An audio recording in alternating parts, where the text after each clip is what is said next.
able to know the 5-number summary quickly and easily is always least to greatest. Laura, 1,000 points right there. And let's do this. I found him. What's he doing? I don't know.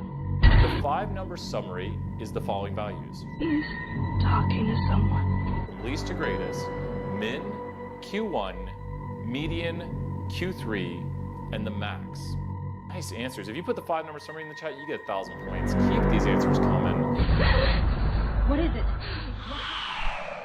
Hey everyone, how are we doing? Let's put the UT Marvel back up. Janie says, amazing right there. That is the new intro for next week. I think Andrew, good to see you. Hey Andrew, we have, what is the Kahoot code? Yes. We got like 30, 35 people watching, people liking the intro. Awesome. Stranger Things is amazing. Kind of terrifying right there. We're in what, the Upside Down? We haven't finished Stranger Things season 3 yet. Got a lot of shows. Let's get the Kahoot going. About to hear the Kahoot music in the background. I think I have my mixer going through. Does everyone hear the Kahoot music? It's not our Kahoot music yet, though. We need to change this up. You know what we do here. We go to disco. We got the Kahoot music going. There's the code. Thank you so much. Positivity right there. Liking the intros. We got the Kahoot music going. Maddie says, God tier intro. Give me that Kahoot. Who's going to be first in the Kahoot? Right here, starting at 2 p.m. Classy Panther. How many people? Remember, we do 10 times the points, or what do we do? 10 points, that's 100 points right there on the line. Can we get up to 200 points? Do I see 200 points? Gone. 200 points. I do a lot of rounding up, though. We'll do some rounding up. We'll wait just here for a moment so people can join in. Make sure on your phone it has the instructions right there on how to join the Kahoot. Above my head, you're Jolly Dingo. Dingo, my baby. It's an old quote. I don't even know what it's from. Maybe I shouldn't quote things I don't know. I think it's from Crocodile Hunter. It's like a 90s movie. I'm a product of the 90s. I'm not actually, though. I mean, like, I grew up in the 90s. So, like, 90s culture, Teenage Mutant Ninja Turtles, all that good stuff. What should we get the number of points that the top tier person gets in the game? I know. I think we should do at least... We're up to 400. Let's round up. Happy Friday, Henry. Good to have you here. Can we get 50 people playing the game? Says, trust me. I'm a dog tour. I'm a dog tour. Play on doctor. Dog. Trust me, I'm a doctor. Wish I could put that closer up so you could see the dog tour. I'm gonna totally drop it on my tablet, and then I'll say, sorry, UT, I broke my computer. And they'll be very nice.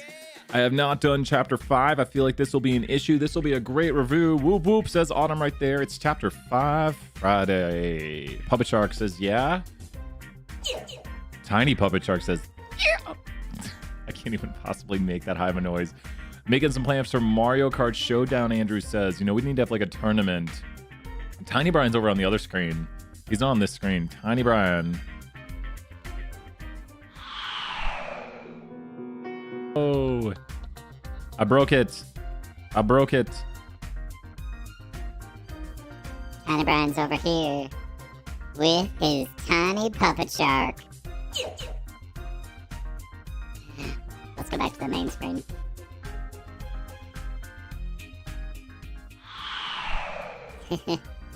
Wrong voice there. We'll give it just 1 minute longer. I think cracking up Garen right there. Once again, I hope everyone knows we're here for positivity. That's what we do. We don't shave. This morning I was like, should I shave? Like, oh, shoot. No. Holy. Do we need to restart this? Do we need to? Oh my gosh. Let's restart. We're going to restart. Don't worry. Here, wait. Oh my God.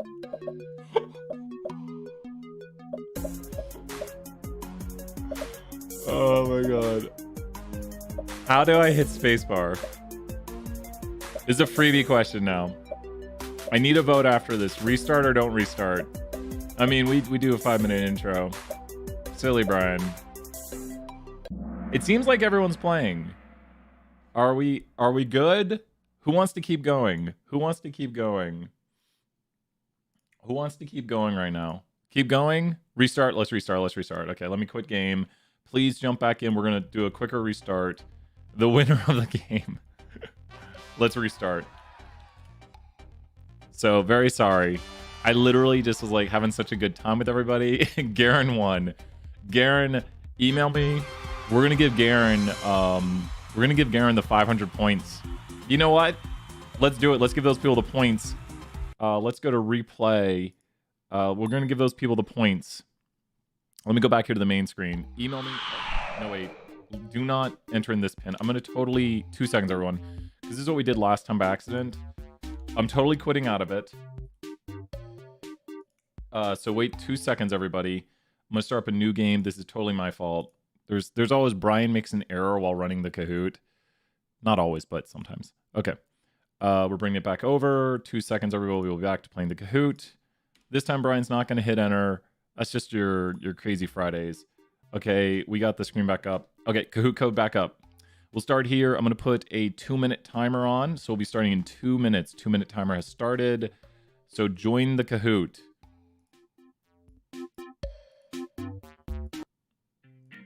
Okay, is everyone seeing it? Good. We got people joining. Smart Otter, good to have you. I'm gonna calm down. Brian. That question was worded wrong? I'm gonna go review the tape and I'm gonna double check. Olivia, thank you so much. Let me see. What is not... Oh. No, it's correct. This is a prelude question. We are doing chapter 5. And I do this for a reason. This is a big thing. So I'm going to give away the answer to it, basically. Okay. So I'm going to talk over this. It is correct. It says, what is not a way to describe bivariate quantitative data? Also, I want to point something out really quickly. I went into, so really quick, so bivariate ooh, maybe you're right. Let me check right here. Maybe people are right. What is not a way to describe no, it's correct. What is not, I'm going to literally like show the answer here because why not? So this is, why not? Now I've got the audio playing on myself. Okay. So I'm watching my stream right now too. What is not a way to describe bivariate quantitative data? What's the deal with these up here? What's the deal with center, spread, and shape? There is more than one correct. Why are all these correct right here? It says bivariate quantitative data. This is a mistake students usually make. I'm gonna stop watching myself on Duel right here. So I'll be explaining this probably again in a second, but this will help you out. What is the deal with shape, center, spread? You got it, Ben. Those are univariate. These are univariate. And then the next question is, how do we describe bivariate quantitative data? So this is a, so what is not a way? Like, what is not a way we talk about bivariate quantitative data? We'll be starting here in just like 10 seconds. Remember this, we're about to recover this again. This is gonna be a review. And this is a concept a lot of students get wrong. Like, this is a very common misconception, hence why I put it on here. Let's go full screen on this. Or let's not go full screen. There we go, we'll go full screen now. Is everyone ready to Kahoot? Let's get some raise in the chat here. Brian's not going to accidentally start the Kahoot now. Let's get some raise in the chat. Yep. I've removed it from ours. I went. I know, right, Andrew? I think I've corrected all of them. We got some raise in the chat. Because here we go for 500 points. Let's do this in 3, 2, 1. Let's go. But you can't guess what the first question is. Is the music better today? I think it is. Question number 1. What is not a way to describe bivariate quantitative data? So which of these is not how we talk about bivariate quantitative data? That is univariate quantitative data right here. So we want to know about bivariate, which would be a scatter plot. I think I've got that as the next graphic. Quick Sloth is ready. Awesome, Quick Sloth. You got this, Quick Sloth. So which of these? Look at all those answers coming in right there. If someone said strength, it's just going to hurt. It's going to hurt. And then let's review right here this. Oh no! What gave away the answer? Okay. Someone describe the shape to this. Someone describe the shape. Let's talk about the shape of this real quick. This is univariate. This is one variable, like these are z-scores. Someone who chimed in late. Yep. That's all right, Audrey. You're good, Audrey. This is univariate. This is unimodal and symmetric. It does not have outliers. We're talking about the shape of it right here. So we're good right here, Harry. Make sure to hop in. The code's behind me right here. The code is behind me right here. I'll let you see the code. Make sure to hop in. So with this right here, this is unimodal symmetric. What does that mean? Since it's a bell-shaped curve, is going to be the center. These are the notes you should have. Be taking notes right here. Great job, Kayla and everybody. What should we have right here? What should be the center? And there we go, Courtney, amazing notes. We're going to use the mean and the standard deviation. The mean will be the center, and the standard deviation will be the spread. Now, I want everyone to have in their notes, shape, center, spread is when you're talking about how many quantitative variables. There, it's the wrong answer up there. Shape, center, spread is for how many quantitative variables. Shape, center, spread is the way we describe how many quantitative variables. Audrey's right, one quantitative variable. Shape, center, spread is for univariate quantitative data. We will be doing this next week. This is a prelude to get you ready. And I removed this from ours. Some Canvas content quizzes have a question like this. It has been removed from ours, but if you do see it on yours, if you're in another section, here's a hint for you. When we talk about, let's see who's in the lead. Knowing Gator, did they like immediately, you know what they might have done? Good job, Knowing Gator. If you knew that 3 out of the 4 answers are right, Knowing Gator, if you're in the chat, did you like click as fast as you could? Did you just like instantly click on it to be like, I have a 3 out of 4 chance of getting it right, so I'm just going to click as fast as I can? Because that is like, I think 8/10. Nice job, Joshua. You were like, I've got a 3 out of 4 chance. I'm going for it. I'm going to get the fastest answer. That's awesome right there. That is great strategy right there. Good speedrun strat. How do we describe bivariate quantitative data? So there should be one on here that jumps out to you instantaneously, and this is bivariate quantitative data. You can see that there is one variable here and another variable here, as opposed to the histogram, which only shows one variable. This is 2 variables, one on the x, one on the y, however x and y are. So, oh, sorry, Lucy. And so remember we said strength before last time. We'll be covering this week. So strength is a right answer. If you said strength because it was on the previous one, you got it right. But the other ones are strength, direction, form, and unusual features. All of them were correct. And great job. If you clicked strength, you went for the one that you remembered from the last slide. But don't worry, all of them were correct answers, because when we talk about this, let's talk about the strength. The strength is how tightly clustered the points are. So the strength is how tightly clustered the points are. The direction, who has any idea to talk about the direction of this? I want someone to just come up with a word for the direction for this. And I bet someone can figure out the direction for this. Strength, direction, form, unusual features. What's the direction of it? So we won't talk about positive, and it basically equates to the slope. Does it go up or down? It's positive. The direction is positive. Or you could say up. I usually just say positive or negative, or it doesn't really go in one direction. Kayla, great answers right there. Got 320 helping out. Maybe 320 might win. You never know. And remember, $20 Amazon gift card on the line. So we have it as positive direction.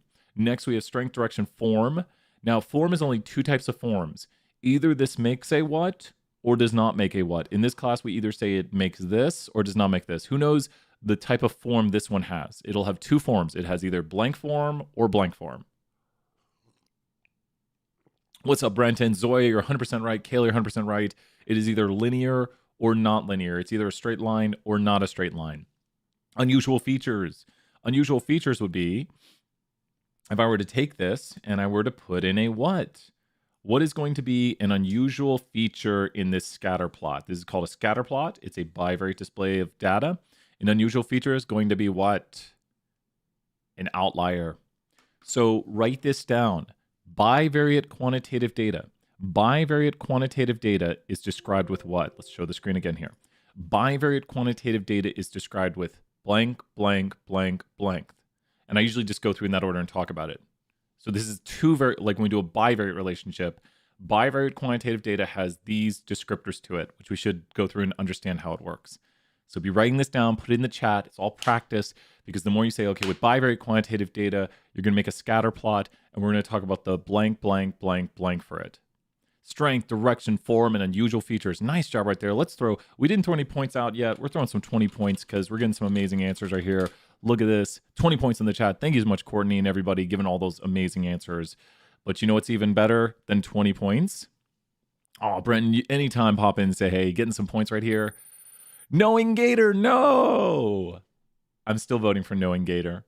Who's our person? Amazing Wolf. Okay, I like that because wolves are cool. Let's see Jason's favorite wolf. Wolves are cool. So let's go right here. Let's see who's going to win. Wolves are cool. It is now an otter versus a wolf versus a wombat. You'll be back. I like that, Joshua. Thank you, Sarah. Let's see the next question. Going a little more chapter 5 right here. Scores are normally distributed with a mean of 80 and a standard deviation of 10. What is the z-score for 85? What is the z-score? Pause. What is the z-score for 85? There's a mean of 80 and a standard deviation of 10. What is the z-score for 85? A z-score is how many standard deviations an observation is above or below the mean. A z-score is how many standard deviations an observation is above or below the mean. Right here, you'll notice that we have a mean of 80 and a standard deviation of 10.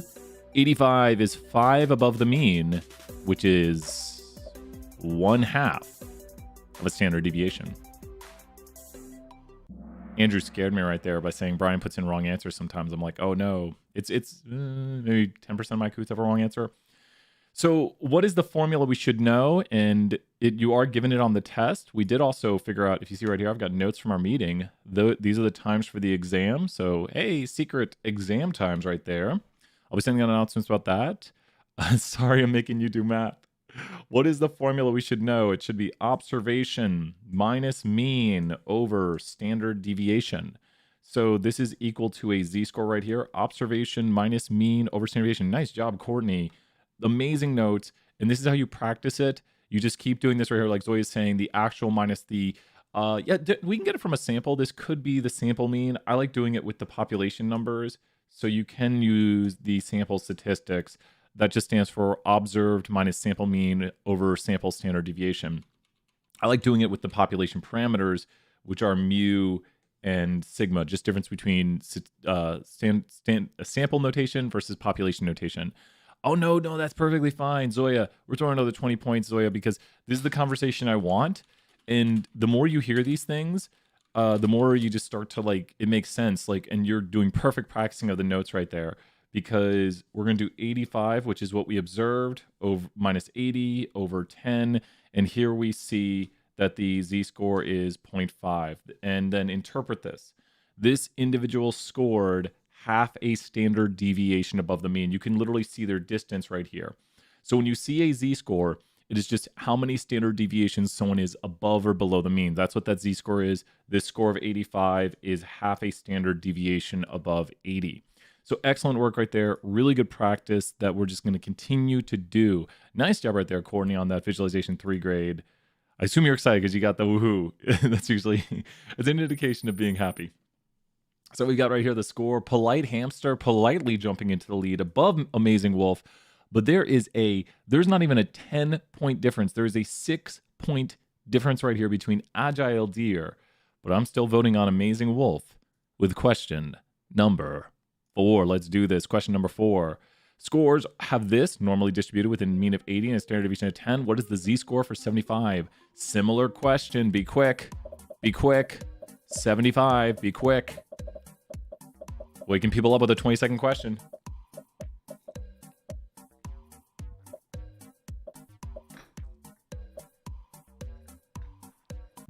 Explain what is the only difference right here. Explain what is the only difference. I don't put many 20-second questions on here, but explain what is the only difference with this one. In the previous example, it was 85, and this time it's 75. Oh, don't worry, Garen. Don't worry. We're here to practice. It's negative. So it's... Oh, I'm so glad to hear that. Sometimes people are like, oh, we do this so much, and I'm like, it got overused, but I think it's so much fun. It's below the mean. Everyone, we've had such positive, and one day maybe another game will come out that will beat out Kahoot, but right now, Kahoot, I think is so much fun and pretty easy, like to hop on your phone and play Kahoot.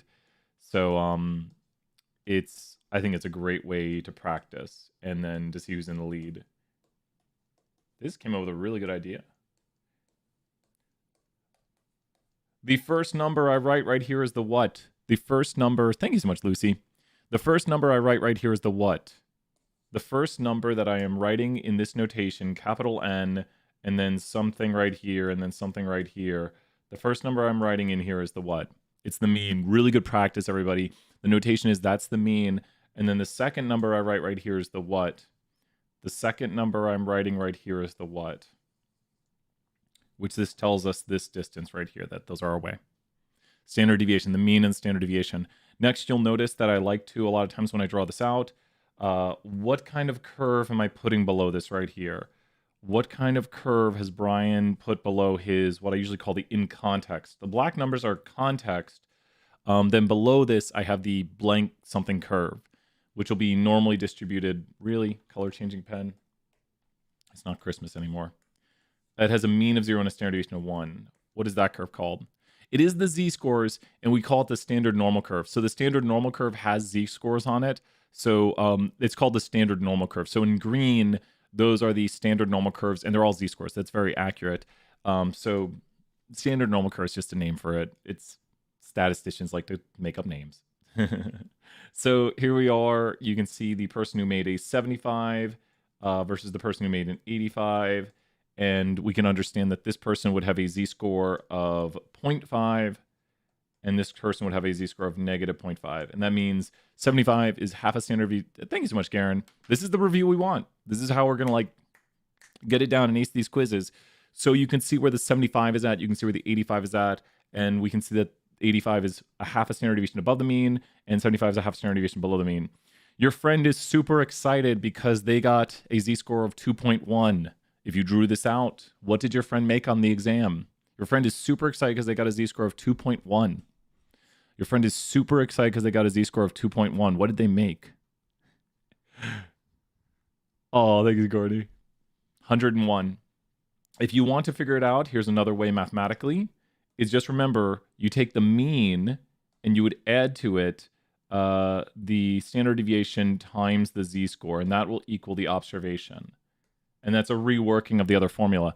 But we would plug in here that 80, I'm already solving it, 80 plus the standard deviation, which is 10 times a z-score of 2.1 is equal to 101.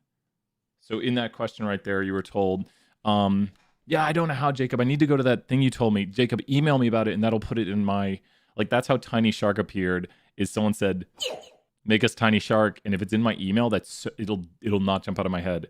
Not that I'm ADD. Hey, so what are we doing today? Let's hop back to the... Who's in the lead? Is it Amazing Wolf? This semester, thank you, Courtney, for the suggestion on Tiny Puppet Shark. And then it happened that night. I got it done. You're like, do Tiny Puppet Shark. And then it happened. So we got Polite Hamster just dominating the game. Polite Hamster, you bet. Smart Otter, but you know what? Joyful Owl is going to bring some joy with question number 5 or 5. Let's do this. Question number 5, here we go. Scores have a normally distributed data set with a mean of 80 and a standard deviation of 10. What percent of students are expected to score between a 70 and a 90? And we got some good review on here. 68, 95, 99.7. And you see the z-scores. What is the answer? Well, this is telling us the standard deviation right here of 10. That means right here would be 80 in the center because that's the mean. So that's 90. And that's 70 because it's one standard deviation above and below. So let's trace up. And aha, we have the answer. That's all right, Jonathan. Code's behind me if you want to join late. Nice job. Nice job.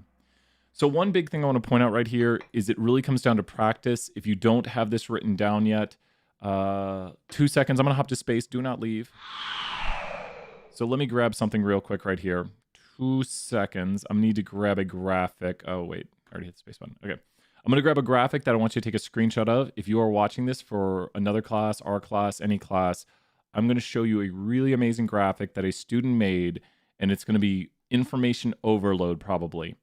And I'm going to solve these questions without the graphic a lot of times. Here we go. I put the normal curve up. Okay, so here in just a second is the information overload graphic. Let's hop back to the main screen. So here is the graphic that has everything you would possibly need to know, and let me vanish off the screen right here. So, oh no, that's all right. Mandy, this is just practice. Do not worry. You're not being graded. Don't worry. You're doing great. But this graphic right here, take a screenshot of it if you want. It's also posted for our class under Chapter 5 modules, but it has all the information of 68, 95, 99.7. A student drew this for us, and we had a contest who could draw the best normal curve, and we gave them the points. So this is all the information right here. They used X bar and S. Maybe I'll go back in and edit it. but it's fine. That's just sample mean called X right there, plus or minus standard deviations.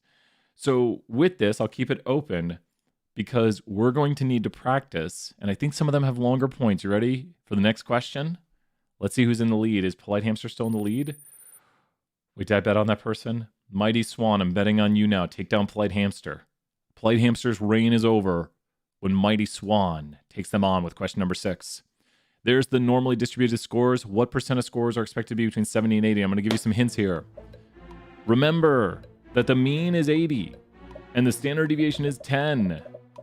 So when you look here, you're looking at this region. I'll graph it out here in a second, but the answer's on the screen. And how did we get 34? Who knows how 34 is being obtained? What is the easiest way to get 34 when analyzing this? Well, I'm saying the answer right now. Sturdy Sloth, you got this. Half of 68, Maya. Excellent work, Maya, right there. Nice job. So the biggest thing you'll notice is that drawing this out is the biggest help. So when you get exam scores like this, let's go back to the graphic. What you want to do is you want to take, and let's remove a lot of this extra info down here. And then let's zoom in, let's enhance. My God, it's Jason Bourne. Let's go right here and let's do 68. And then we're interested in this region right here. So this region we're talking about, I'm going to remove the color coding, is the one we want to know. And everyone's been pointing out really good, you got to be quick, you got to be quick. And that's the name of the game. This is what you should practice drawing for your test. Let me ask another question. Let's slow it down a little bit here. If you're stuck on these, don't worry, these are more difficult.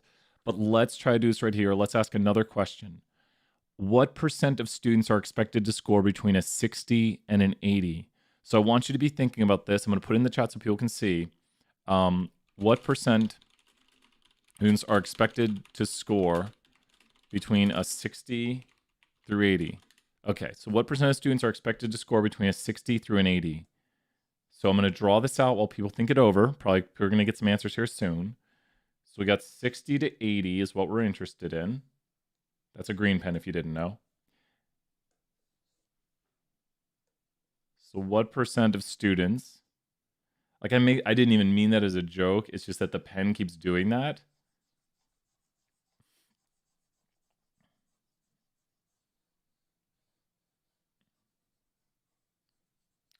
We figure out what's going on with the pen. Yes, people are getting it correct right there. How are you obtaining this? You have to know the numbers 68, 95, 99.7.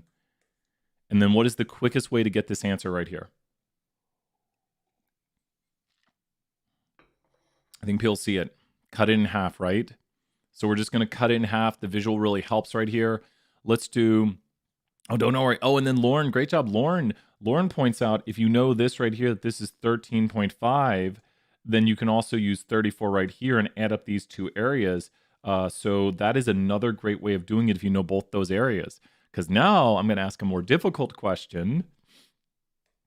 Let's ask what percent of area, and I'm leaving the hints on the screen, what percent of students are expected to score between a... Yeah, sure.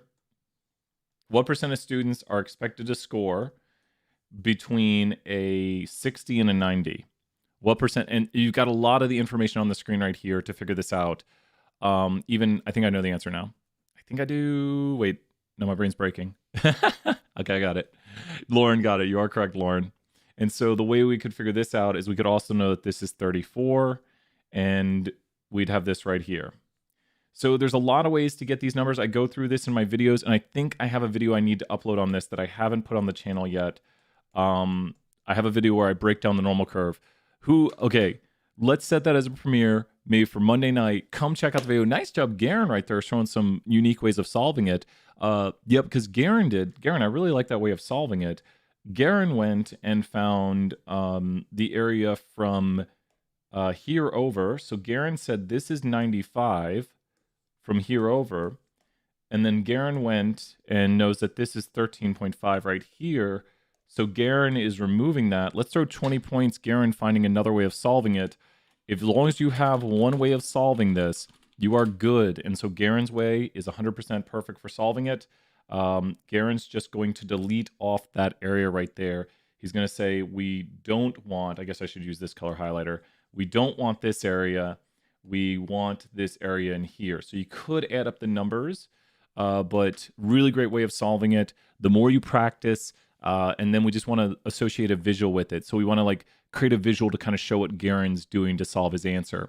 And it's just the practice. And the biggest thing you can do is use your cheat sheet if you want. So let's go to the cheat sheet. This has all the info again. This has tons and tons and tons. It's overkill on the info, but take a screenshot of this right now if you want, and that will help you solve all these answers. So one of the biggest questions I get is, nice job right there, Ronald, going up with another way of solving it. Another thing that you should know is that sometimes we ask you to use the empirical rule on the test, and sometimes we have used graphics. So sometimes you use the empirical rule and sometimes you use graphics. So stay tuned, because I think the next 2 questions, we might have one more of these, but now you're about to see graphics, I believe. So stay tuned as you start seeing graphics. Mega Kahoot. You bet, Kiana. So good to see you, Kiana. We will have a Mega Kahoot, and we give away $50 on the Mega Kahoot. So tell everyone to show up. So tell your friends in other sections, be like, hey, show up. $50 on the line for the Mega Kahoots. $50 first, $20 seconds, $10 third. Big prizes for the one before the exam. And let's see how many people we can get. So same sort of question right here. When, usually like if the exam's on like a Tuesday, it'll be on like Sunday. Wait, I don't know if the exam's on a Tuesday. We're looking for between 50 and 70. So 50 to 70 is the area right here to right here. Did Brian get the right answer? I hope we'll get the right answer for this one. I see the answer. And there's a few ways to solve this. I'll make sure to announce it. The exam's March 2nd. I don't know what day that is though. March 2nd is a Tuesday. Woo-hoo-hoo. So probably Sunday. Probably Sunday. Sunday seems like a good day. But we'll do a Sunday Kahoot. And then $50. Amazon gift card. What was the quick way to solve this? I think there's a super quick way. We're looking for the area between here. Let's go over to our graphic. The graphic helps to see it like this. We are looking for the area between here and here. So what is the quickest way to solve this? Garen, you were right. That's a quick way to solve it right there. Garen knows that this is 2.35, and we get this from breaking down the curve. I'll be posting a video on this, so you can practice breaking down the numbers on the curve. And then there's another way, and I'm really not going to be able to write that next number over there. Another way, sorry, try not to speak off the microphone. Yeah, and the 0.15. So everything, like all shaded regions, I'm going to remove the shading on the other ones.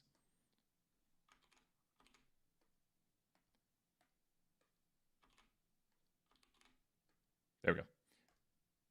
Everything I have shaded here right now, everything I have shaded is how much? All shadings, the pink and the yellow is how much?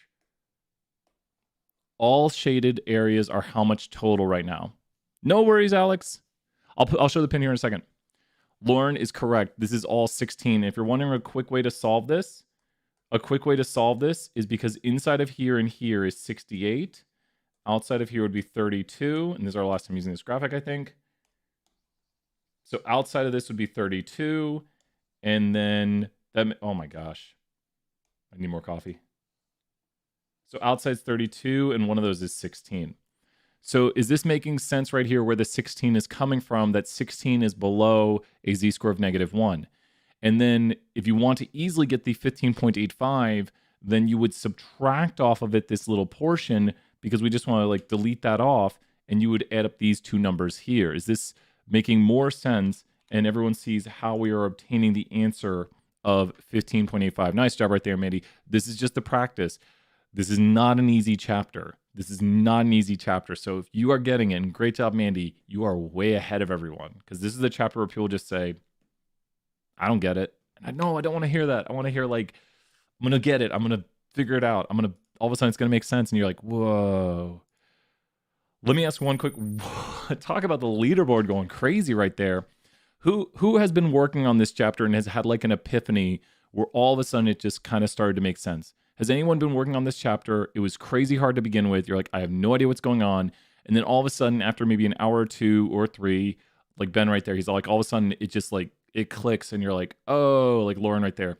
How long have you worked on it? Like hour-wise, and Garen, how many hours did you have to work on this chapter? And this is why you cannot learn this chapter the night before the test. You cannot give in. Not yet, Leslie. You'll get there. Let's hear from 201 students. How long have you been working on this? Slowly but surely. That's great to hear. Me in this review. Let's throw some 20 points for Morgan for that positivity right here. 45 minutes. And everyone will be on a different time frame. So it could take you 45. It could take you 2 to 3 hours. Could take 2 hours. Everyone's on a different time frame on this chapter. This is not the night before the chapter. Or this. Don't start these assignments the night they're due either. Please, we'll be reviewing them next week during office hours. One last question. Has anyone used office hours to help them solve problems? And how many of the problems do I work during office hours? I took a class in high school. Oh, it's such a cool section. I love it.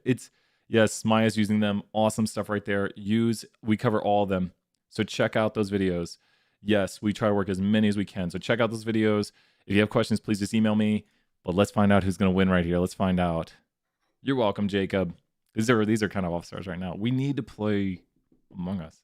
Wait, scores are normally distributed with a mean of 80 and standard deviation of 10. The middle 60% has a z-score between blah, blah, blah, blah, blah, blah. What is the 80th percentile of grades? So, with 60% in the middle right here, what is total outside? Follow me if you don't know how to do it. What is total outside with 60 right here? Yep. With this week, was this covered in the synchronous? Great question right there, Leslie. So you can review it this week. Great question. 40%. So what is above here? What is above here? PJ's down for some Among Us. I trust that that's Leslie right there. I'm not modding Leslie. What is above this area right here? What is above right here? This is 20%. Is there 2 duplicate answers? I think they're both wrong though. So 20%. So the z-score right here is the answer. And what does that z-score tell you? Oh my gosh, do I have a... No, I got the... Okay, I'm good. Okay, we're good. What does the z-score tell you? I just carried more decimals. If you round this, this will round. What does this z-score right here tell you? This was a really good question. What does this z-score right here tell you? What does this z-score right here tell you? Explain exactly, Lauren. So this z-score means that the answer is what? So let's grab this graphic and let's show it. So we know where the z-score is at for this. We know what the z-scores are. Let's go ahead and grab this right here and let's bring it over because this is a tougher question. Don't worry. This is where once you see it, you're like, oh, we've said that the z-score here is 0.842. Would you agree that that's the z-score and this is negative 0.842? And if there is in the middle right here, 60%, then that leaves above here 20% and below there 20%. So when we say the 80th percentile, what do we mean by the 80th percentile? Nice job right there, Courtney, helping out with the David M. Lane, which if you went over to the David M. Lane, you could have put it in and get the answer. And maybe I'll go do that. I'll do that after this, Courtney. So what does this z-score mean? Someone interpret the 80th percentile is what? The 80th percentile is what? Just interpret it. The 80th percentile is what? Like interpret. And so Lauren's shown the mathematics right there. Lauren, thank you so much. Lauren throwing 20 points because Lauren's already put the math in here. I'll show the math here in a second. Lauren's helping out with the math, but interpret what this means right here. The 80th percentile is what? 80%, and that is true. The 80th percentile means that 80% of the day is below it, so that we'll graphically show that. I'm now shading, or well, let's use the black then. This is now I've colored into the 80th percentile. So that's now colored in. So the 80th percentile, this z-score right here means that the 80th percentile is 0.842 standard deviations above the mean. Does that make sense to everybody? It's 0.842 standard deviations above the mean. And I purposely put in these questions because I see people getting them wrong. And then we use our formula that we used earlier where we go 0.842 standard deviations above the mean. And a standard deviation is 10. And this is what solves to the answer right here. So this is the mean plus the standard deviation, or I did the z-score first. Z-score, mathematics is nice like this. So we're just going that many standard deviations above. Does this make sense how this answer was obtained? And to show it on the David M. Lane applet, let me open in a new tab right here. Or did it do it? There we go. Here's David M. Lane. So if we were to go here to the David M. Lane, which we wouldn't have on the test, we would get right here the 80th percentile by doing the following. We could put this in right here, and this would also show the 80th percentile, which is given to you right there. Does everyone have a decent understanding of how to use this? We covered this a lot in class, but this would get you the 80th percentile. And why am I currently showing the 80th percentile? Yep, and the 80th percentile could also be called what? The 80th percentile, thank you so much, Garen. And this is the help we need to practice right here. The 80th percentile could also be called the what? You are correct right there, Ryan. That's totally it. And what could the 80th percentile be called? The blank something percent. The 80th percentile could be people who are in the blank something percent. Another name for the 80th percentile is people who are in the blank something percent. You can use graphing calculator with norm CDF and inverse norm. Yep. Top 20%. The top 20% is the 80th percentile. So if we go here to 80%, it is also the top 20%. So the 80th percentile is the top 20%. If you say the bottom 10%, you're talking about the 10th percentile. So this is the bottom 10%, and that's the 10th percentile right there. So just understanding the wording right here. Now here's a more difficult question. Brian is currently showing the what? Don't look at this yet. Brian is, this line right here is where, this is more difficult on the test. This is the top what percent of students right now. Look at the graphic. Understand that this is this shaded area. Brian is currently showing the what percent of students. The top what percent right here. This line is the top what percent of students. And I'm going to tell you their score to the decimal place. That is a 96.45. The top 5%. The top 5%. Because if 90% is in the center, that would leave 10% outside, and that's the top 5%. That'll be a 96.45. 96.45 right there. Rounds to 96.45. Because I know the z-score for it. So that is how we do it. Is this making a little bit more sense about how with... Sure. Where'd it go? Oh, I had it open on two tabs. That's where... Here we go. So did this graphic now make a little more sense when we say when we know what the z-score is here and how to change it back into an observation? Good job. Good practice. Who's in the lead? Mighty Swan. This is one of the most competitive games I have ever seen. Absolute insanity, but who's going to win? Two more questions to go. Same sort of question. What percent of scores are expected to be above an 86? So what percent of scores are expected to be above an 86? The middle 11% of scores. Is this the one I did wrong? I'm having flashbacks.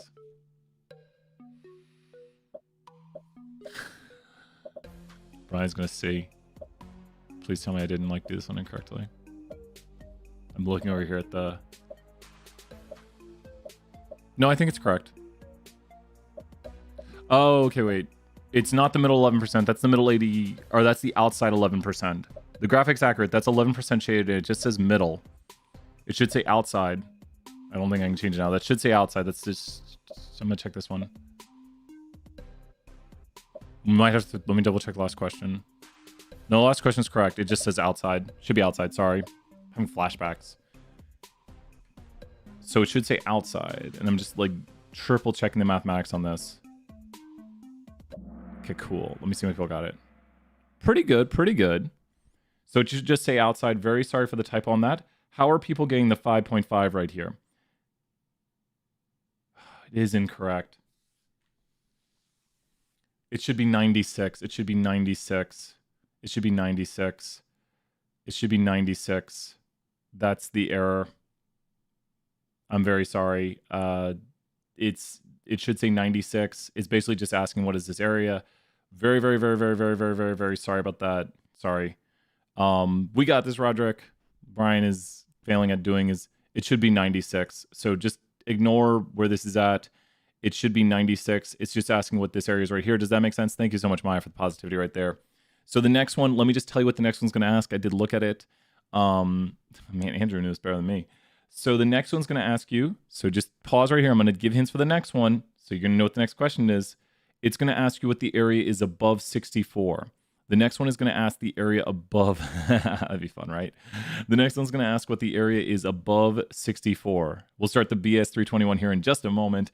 But the next one, so be figuring it out right now. Does everyone understand? The next one's going to ask you the area above 64, which is properly displayed. So it's going to ask the area above this line right here. So look at this right here. Let me double check. It's going to ask the area above that right there. And yes, okay, we're good. That's what it's asking. So now that you know what it's going to ask, let's see it. It's the area above the next one. Who's in the lead? This is the craziest leaderboard I have ever seen. The last question is, what is the area above 64? What is the area above 64? So we're just looking right here at this graphic, which this whole thing is 11%. There's 11% total. With 11% total, what would be the area below 64? What would be the area below 64? The area below 64 is what? Who knows the area below 64? Below 64. If 11% is here, total, then below 64 is what? No one knows. 5.5, Lauren says. You are correct, Lauren. 5.5, because this is total 11. So if 5.5 is below here, what is above here? If 5.5 is below here, what is above here? If 5.5 is below here, what is above here? Nice job. Did people feel like they got that question? Did this make sense as one of the last questions here, that if this is 11% of the area, this would be 5.5 here and 5.5 here? And exactly, Maggie, exactly. Nice job, Maggie. Thank you so much. Let's throw some 50 points for everybody. Sorry for the one error. I'm going to go and correct that. And so great job, positivity, and that's what we do right here, because I really appreciate everyone practicing. We're here to practice, we're here to learn, and someone gets to win. We have some points here at the end. So Karina, great job. 50 points playing all the way through. Let's see who won right here. Was it Polite? I forget who it was. 9 out of 10, Mighty Swan. That is amazing. 9 out of 10. Sturdy Sloth. And make sure we'll go to the main screen. I'll add in people's points. 10 out of 10. Every question right. Joyful Owl. Zoya, amazing work. So let's go. Let's do 1,000 points. You know what? We gotta give all the positivity right here. Let's go to 5th place all the way down. We're gonna start the new Kahoot here in a moment, but I'm gonna hop to space real quick while the Kahoot plays. If you got any, good, everything's working. So if you got any position down to 5th place, we're gonna give out some points here. So hang around for just a moment. Make sure to email me with the email address you want me to send me your gift card to if you won 1st place. So let's go to the currency. Zoya, you said you got 2nd, did you? I think Zoya said 2nd place. Zoya, that is worth 500 points. Who else got points here? Was it Joyful Owl? Oh, wait. Who else? Be like, I got 1st. 5th place, Lauren. That is worth 200 points. Lauren, 200 points. Let's see right here. Where are you? Let me put in your last name instead. There's a lot of Laurens. Perfect. Check your points out, everybody. Amazing job. 6th place, Lucy. Let's give it 100 points, Lucy, right there. That's an excellent showing right there. Let's put on a little music. And make sure I say your name, that I hand out your points here. Everyone's doing so well at the points. We'll start 320 Kahoot in just a little bit. I got 2nd place in the 1st Kahoot. Yeah, Garen, we said we'd give some points out, right? Let's give Aaron 500 points. Garen Anderson here, 500 points. Great job, Garen. If I have not said your name in the points you got, I got 8th. Karina, let's give you 50 points right there. Karina gets an extra 50 right there for 8th. Wait, where are you at?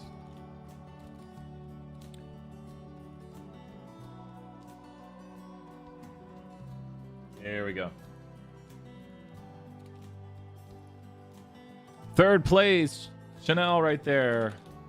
3rd place is worth 400 points. My gosh, lots of points. Amazing work. Check out. People are doing so well with their points. Did we find out who got 1st? Nice job right there. Are there extra practice problems somewhere on this? Let me think. Oh, the exam playlist. Let me post that in the chat. And I don't think we got... Kirsten, did I not give you yours yet? Let me give Kirsten's points. And I think we're still missing 1st. Did 1st place tell me who got 1st? If someone can tag whoever got 1st in the chat. Kirsten, wow. Great job, Kirsten. Just saw the points right there. Amazing work. You got 1st place, Maddie. Nice job, Maddie. 1,000 points. Excellent work. You know what? We're just going to round you up, Maddie. Check out your points, Maddie. We rounded you up. You were so close that we rounded you up. And another great way to practice right now, let me drop this in the chat, is with, play another song right here. I like this one lately. It's just chill piano music. So another great way to practice right now, we'll do 320 here in a second, sections of the class. If you go to exam, and this is the Stat 1 homepage, I think it should do it. Mubot, talk to us. Show us the Stat 1 homepage. Or not, Mubot. I didn't put in that command, apparently. This is the Stat 1 homepage right here. Oh, thank you, Mubot. I did put in that command. If you go right here, you can see the exam review material for exam 1. I could put in exam 1 review material as a link that pops up when I do that. I just type like exam 1, exclamation exam 1. And if you go down here, you will see practice review questions, also speed runs of the chapters. But let's say you want to practice more normal curve type questions. You can go right here and check these out. So these will show up. And yeah, so check out these videos right here. They go through. Mubot must be tired. Mubot does a lot of work for us. He really helps out a lot. But check out. That was basically it, Ben. Has anyone taken Canvas Content Quiz 3 and can attest that a lot of the questions that we did are basically Canvas Content Quiz 3? Like everything there is Canvas Content Quiz 3. So if you were able to be like a lot of those questions are pretty much just number changes, number swaps of Canvas Content Quiz 3. Does that make sense, Ben? You're welcome, Ben. Great question right there. So knowing that we cover the Kahoots are pretty much like the Canvas content quizzes. So play one more song here. Thank you so much, Cordy. The Crash Course vibes. I should check those out. Let's go right here. Let's go to I like the Celeste music. I have favorites. People should tell me their favorites. Let's hop back to space. And 320. When is the exam? It's going to be the 2nd of March. And we're going to have the exam open 6 p.m. to 11 p.m. It's the 2nd of March, 6 p.m. to 11 p.m. Terry announced this earlier today. And so there it is right there. There is the times. We were in a meeting. No, that's not 320. This is not 320. Roger might be not saying that to the I don't know if it was, that's not 320, that's 201, 201, 201, 201. Someone in 320s on March 2nd is going to be like, Brian, I thought you said the exam is today. And I'll be like, no, that's 201. Let me hop over here, Kahoot, for 320. Remember 201, you can hang out. We've had some 201 players do very well. We are only doing a little bit of coding for the 320 Kahoot. And we're getting it started right here.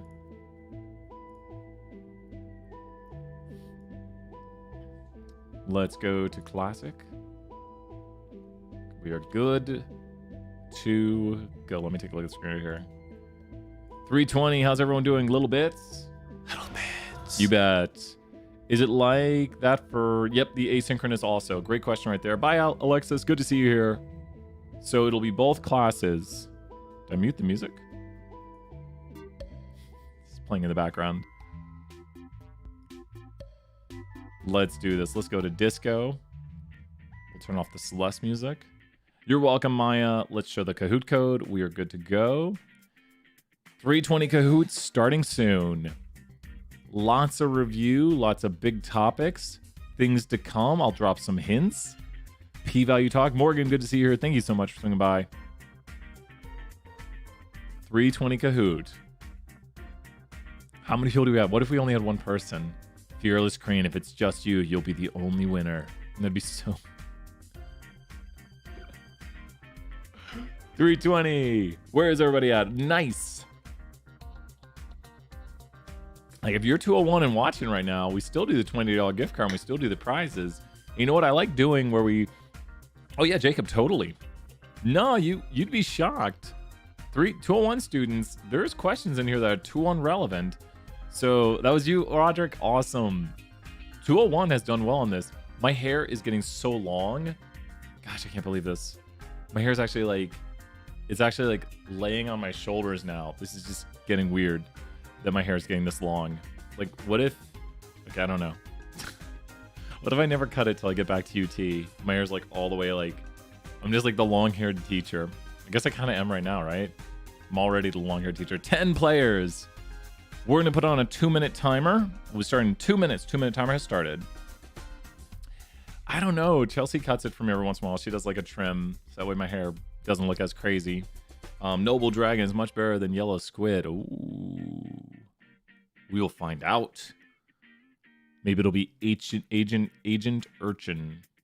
I can't talk. We'll find out who's going to win. This is maybe the longest I've had my hair. It's probably a tie. When I was a junior in high school, I grew my hair out this long. But here's the thing is, when I was like a freshman, like, I got a really bad haircut in middle school. And from like freshman, sophomore to junior year, from freshman, sophomore to junior year, I was growing my hair out. So I think I probably grew my hair out for a year and a half or so. And this is 1 year. It's so funny. February last year, and shout outs to Campus Cuts by Monica. If you know Campus Cuts by Monica, great place to get your haircut. And of course, do everything safely during COVID times. But like February last year, I was thinking I should get a haircut. So my hair's getting a little bit long. And I was like, yeah, I could go like a month or two longer. And then like the world imploded in on itself. And I was like, yeah, no haircut for me for a while. But Campus Cuts by Monica, I hope she's doing well. She's awesome. And haircuts are like $15. So I just give a tip. I give like 20 because I mean, $15 haircut. And then she has like sodas and snacks, which is it Gambuza's is the place to go? Is that a haircut place also? Shout outs to them. We like to shout out as many people and places as we can. Not that my shout outs matter. Where's that timer? 3, 2, 1. Did the timer already go off? It's 15 seconds. Wow, my internal clock's off. You went there today? Awesome. Campus Cuts or the other place? Well, thank you, Roderick. Like, you know, support local businesses, positivity, that's what we do. And with that, the timer's just hit. A little more, all depends. You know, like, if you have someone who cuts your hair the way you like it, and you know, think it's great, it's worth it. Everything, Monica's, yes. Be like, my stats professor shouts you out. And she'll be like, she'll remember me. She knows who I am when I go in. She knows what I do. She knows I teach at UT. She might not know immediately. She might be like, who? You'd be like, that guy who only wants you to cut his hair. And she'll be like, okay, which person? Because she's the one who, you know, started Campus Cuts by Monica. So, but she has a lot of great hairstylists there. Shout outs to all her hairstylists. And yeah, she's just really awesome. She's so nice. So Dylan went there. Let's do this. Let's hop over. Here we go. We're starting with 2 coding questions to start. 2 coding questions. They'll be like on the if and the if else or something. So get ready for 2 coding questions, and then it's going to be a lot of stats. Good thing we waited. Here we go. Okay, the first question is a coding question. So sorry, 201. What is the syntax for if? So what does an if take? What does the if take? The if takes a what? Do I have 2 right answers? Oh my god. We might literally restart this. Please tell me that. I'm trying to see if one of them is wrong. I think there's 2 right answers. This is what happens when Brian tries to fix the Kahoot. Let's restart the Kahoot real quick, everybody, because we can't have this. We're going to restart, okay? Yeah, I think there's 2 correct ones. There's got to be one error. You know, Brian has to make some sort of error right here. What would it be if Brian didn't make an error? You know, I just do it to show we're all human. We all make errors. Let's go right here. And let's go to this. Edit the Kahoot. 2 seconds. We're going to start up very quickly again. And we're going to say this. Okay. Should be pretty clear which one's the right answer. So 201, if you saw this, and let's review it so you can rewind the tape and know the right answer. So let's go ahead and restart the Kahoot. Join in real quick right here, everybody. Very sorry, completely my fault. I'm usually like trying to fix up the Kahoots at the final seconds here. Okay. We have restarted the Kahoot. This time, no errors. We got our one error out of the way. We get one error we're allowed. Errors plus one. Right now, it's currently this, Roderick. I currently have this on. That's currently what it is. Very, very sorry, everybody. Let me go correct the other one, too. So while people are joining, I'm just going to hit the calculator button. I'm going to go correct the other Kahoot. So, interestingly enough, and I've told this, I'm going to tell a quick story. More story time with Brian really quick right here. I actually I had an individual education plan going through school. I have kind of learning disabilities. And one of my learning disabilities is reading. I am very, very bad at reading.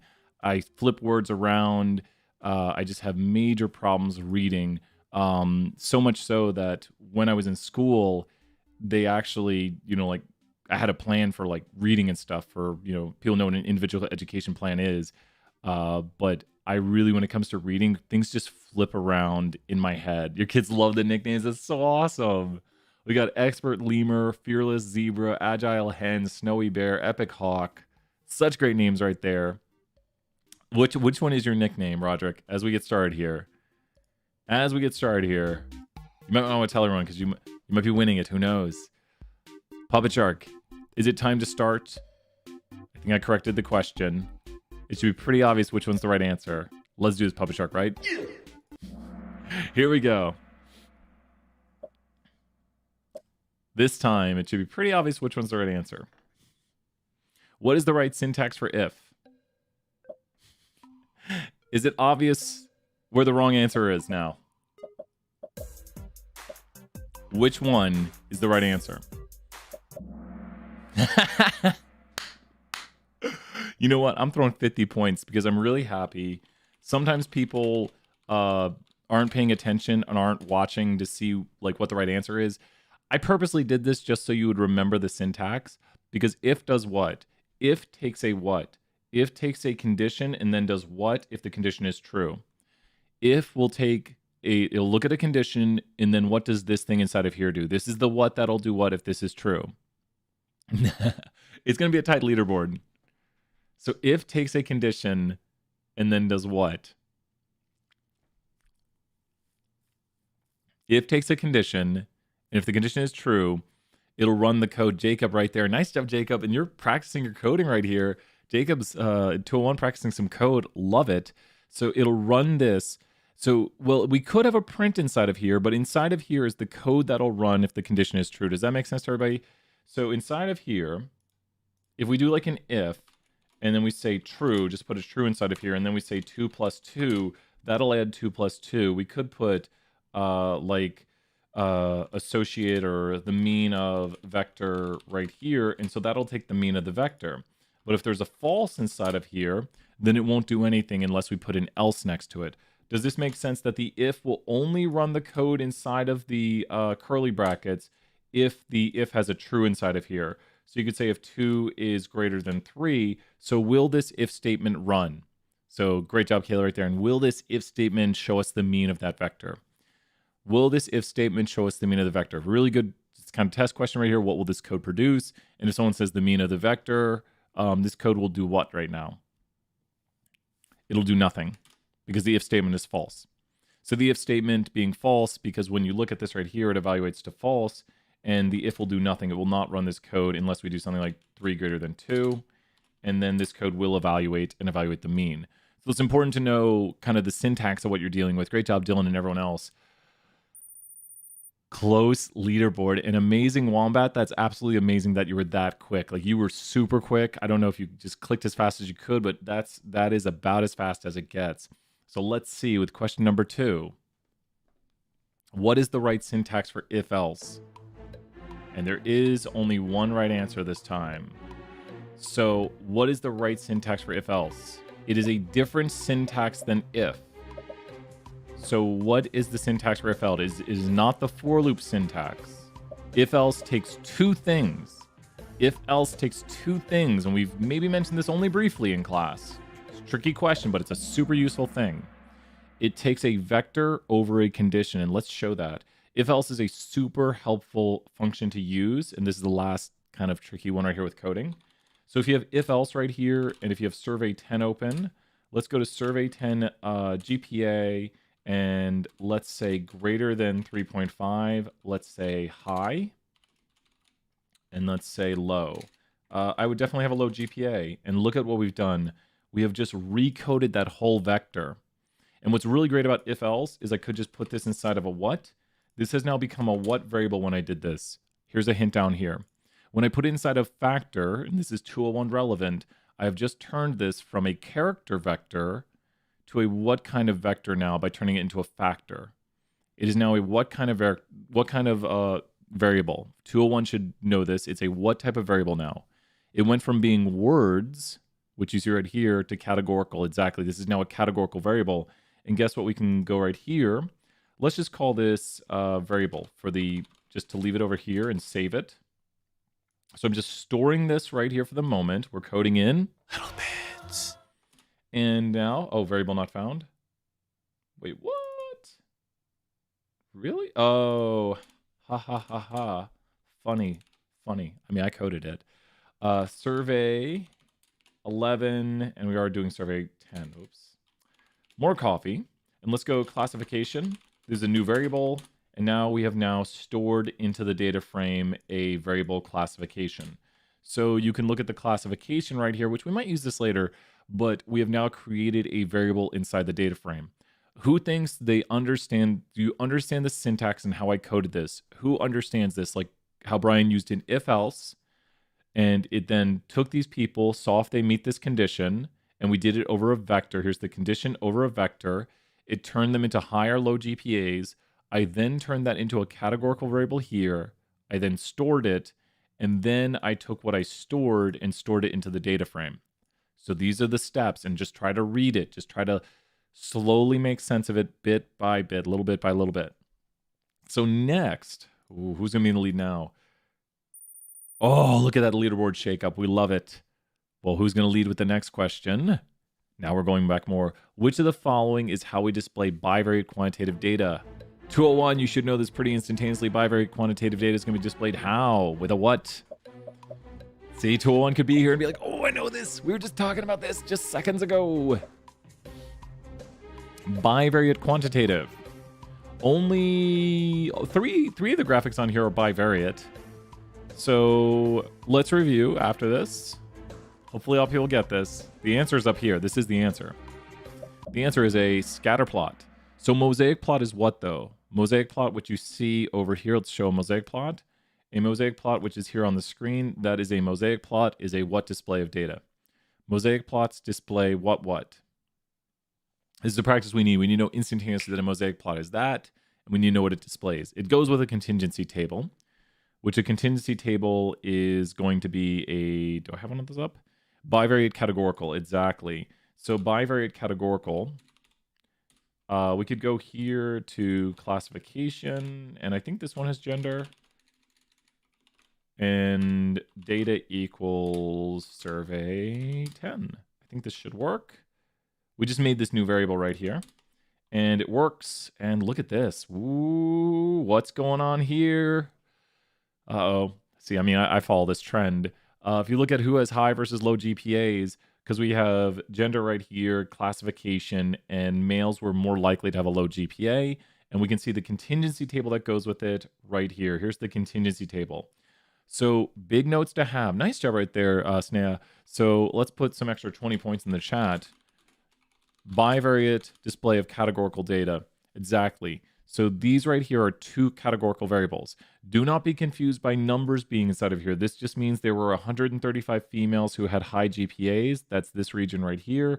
This means that there's 251 females who had low GPAs. That's this region right here. Be able to connect these numbers right here. What is this graphic that's right behind me here, which is showing the permutations? This is a what graphic. 201 should know this instantaneously too. This is a what, which is a univariate display of quantitative data. Important we know our graphics when we see them. Univariate display of quantitative data. This is a what? What is it? We do love them points. What is this? What graphic is that? It's a histogram. Nice job, Kayla, right there. It's a histogram. Be able to know your displays. Side-by-side box plots are going to be bivariate. It's a categorical quantitative display.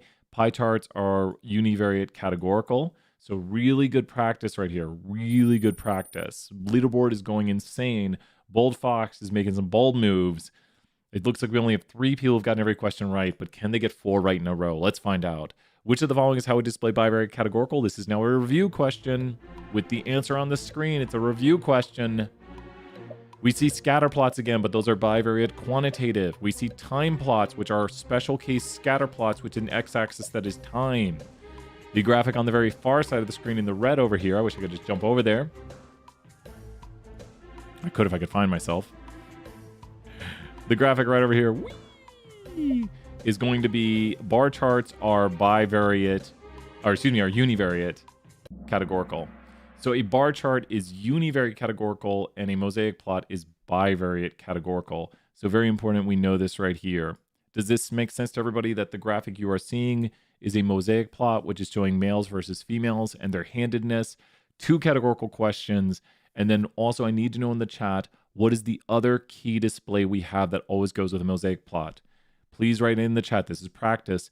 What is the other key display that always goes with a mosaic plot? It basically shows you the numeric numbers in it, which you might, well, doesn't that make it quantitative?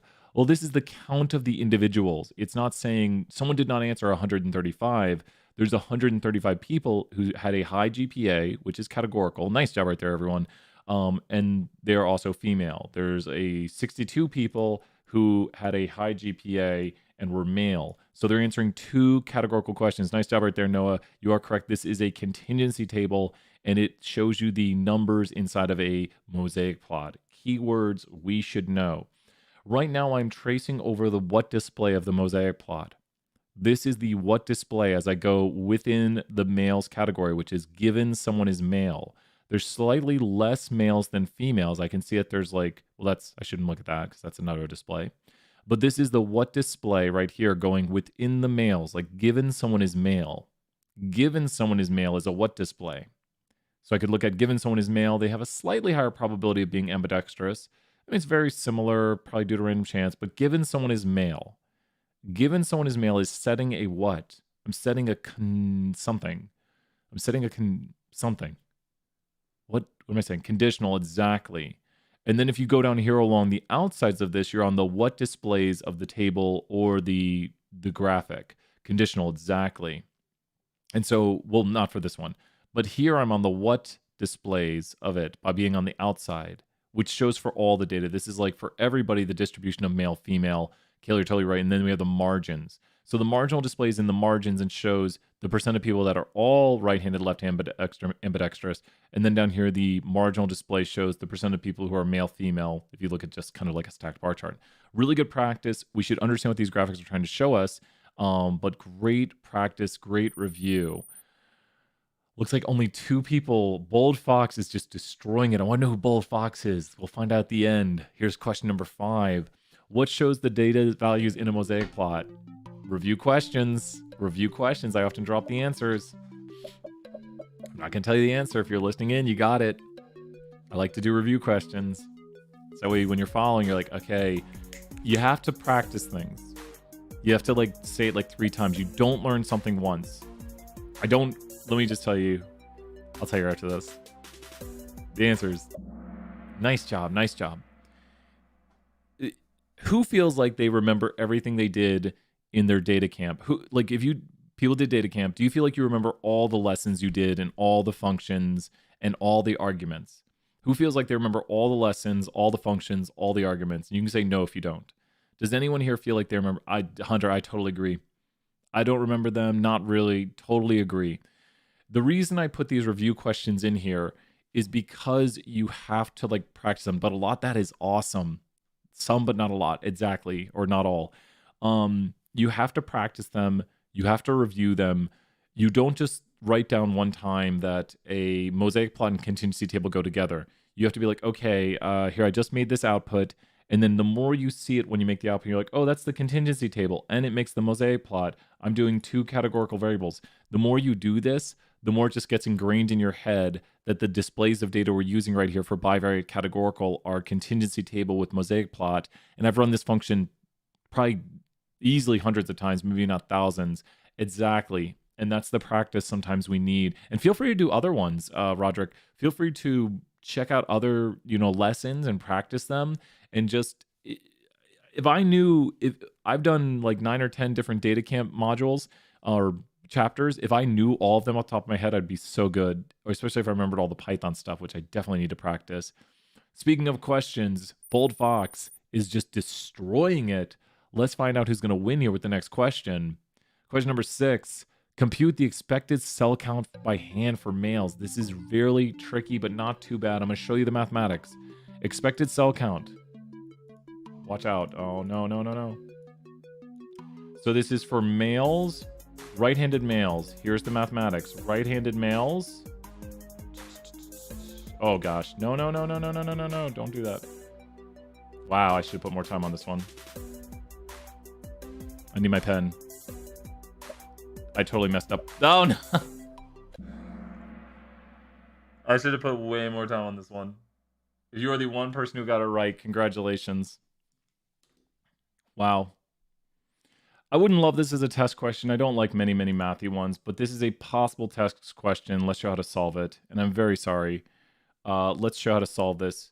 The way to get the expected count is to go here to males and go here to right-handed and to do the following. This is at the very end of tool 1 also. The formula is row total times, gosh, I just felt the anxiety that people feel trying to solve these as I was like, I have 25 seconds to solve this. But does everyone notice right here? If you are the one person who got this, congratulations. If you're the one person who got this, does everyone see the solve right here? Does everyone notice how to figure out the expected count is going to be row total times column total over grand total? And do we see how we're getting the row total right here? The row total for males is 313. The column total for right-handed is 615. And you divide by 699, and that'll get you the expected count. Does that make sense how it lines up right there? Let's do another practice question on this. The practice question is, what is the expected count for left-handed males? So who can solve the mathematics for expected count left-handed males? So try to solve it, as I showed here on the screen, the expected count for left-handed males. Expected count for left-handed males. So what would be the expected count for, we go here to males. So here's males, and then here's left-handed. So what would be the expected count for left-handed males? I'm slowing it down. This is what we needed. It might be that. Show me, let's check the mathematics. That might be the answer.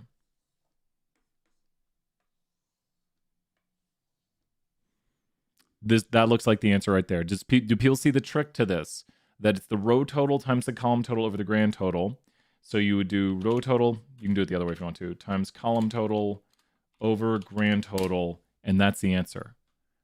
Could I ask you any number in here and you could get it pretty quickly, and you just have to realize you just trace across, you trace down, and the formula is the row total times the column total over the grand total. This is the row total times column total over grand total. And that is the expected. This is what we expect. Row total times column total over grand total. And that is the expected count right there. So this is not my favorite type of test question. I don't love them to be mathy. One person got that, and the leaderboard did not change. So the leaderboard is still locked up the way it is. Next question is, compute the discrepancy for males by hand. And I didn't do these in class. I'm very sorry. It's going to be the observed minus the expected squared over expected. Take a guess. Take a guess quick. Mary, don't get points off for being wrong. Take a guess. Take a guess quick, and I'll show you how to do it. I will show all the mathematics. Good to see you here, Andrew. Brian's throwing out too hard of questions. I need to change these. The next ones are on p-values. One person got it. Let's show how the discrepancy is done. I'm very sorry for that question. Let's show how the discrepancy is done. So to compute a discrepancy, let's take a look. We're doing the discrepancy for right-handed males. So when we compute a discrepancy, the formula is observed minus expected squared over expected. One thing I want to say that's huge. I want to see people writing this in the chat, and I'm going to put 50 points in the chat for everybody because this question was way too difficult. Should have been more time. And I've shown it in the notes, but we haven't reviewed it yet that much. You get a cheat sheet for the test. I want to see this in the chat. We get a cheat sheet for the test. And guess what I would put on the test? Cheat sheet. I'd put this, and I'd also put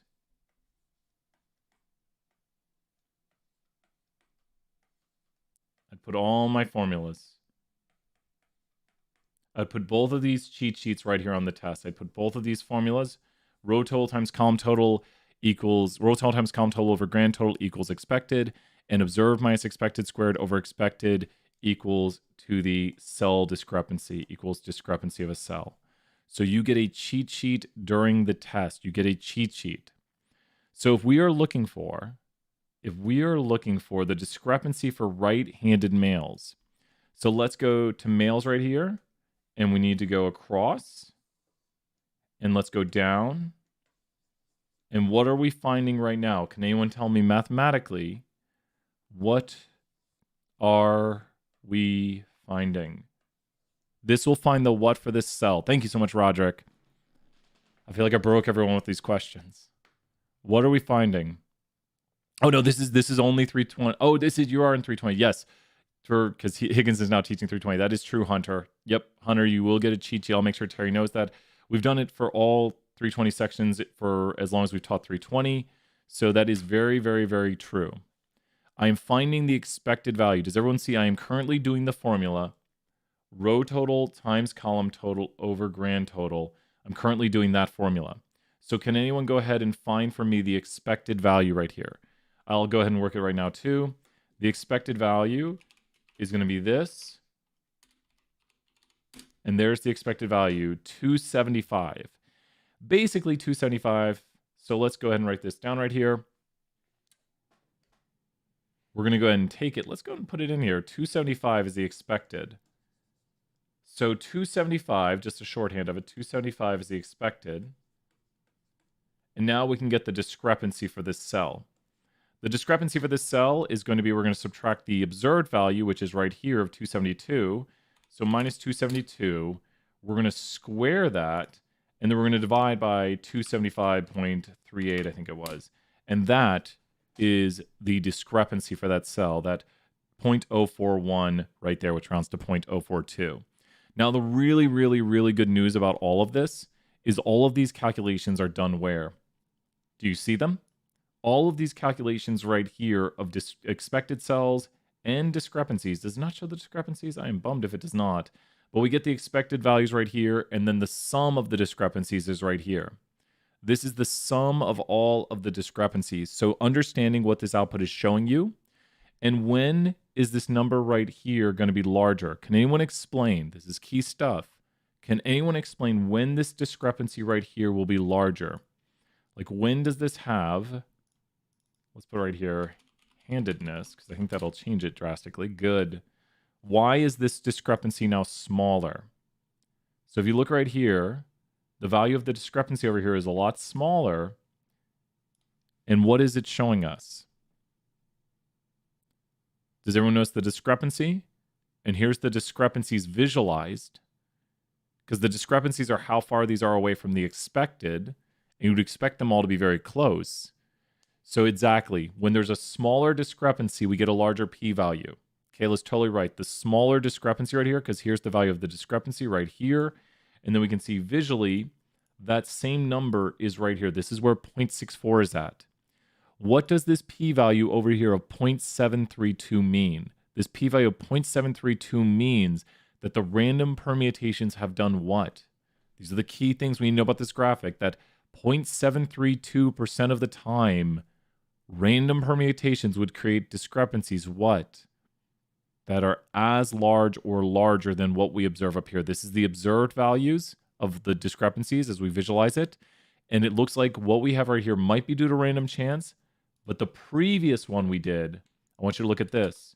This one right here is what due to random chance? The discrepancies you're currently viewing on this graphic would be what to random chance? So look at the discrepancies here.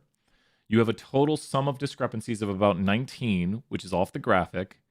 And here's the p-value. Here's the visualization of the discrepancy between the conditional distributions. And it looks like the estimated p-value, or the probability of your results occurring due to random chance, that this is very unlikely due to random chance. So we would say it looks like there is a what between someone's gender and their GPA classification. So last question on this one right here before we hop back to the Kahoot. It looks like there's a what between someone's gender and their GPA classification.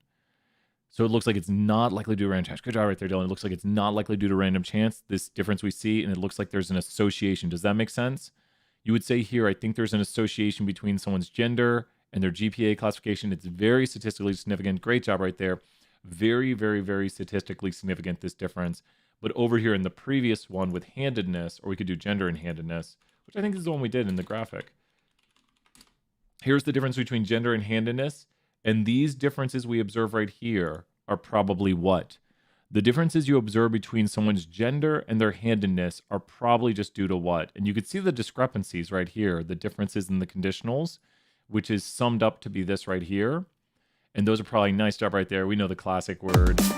These are probably just due to random chance right here. These are probably just due to random chance. And that's what this p-value signifies here, that random chance would create discrepancies as extreme or more extreme than what we observed. Here's the discrepancy we observed, and here is the red line. I want to make this super clear. Let me do it by showing this. When you look at this graphic down here on the bottom,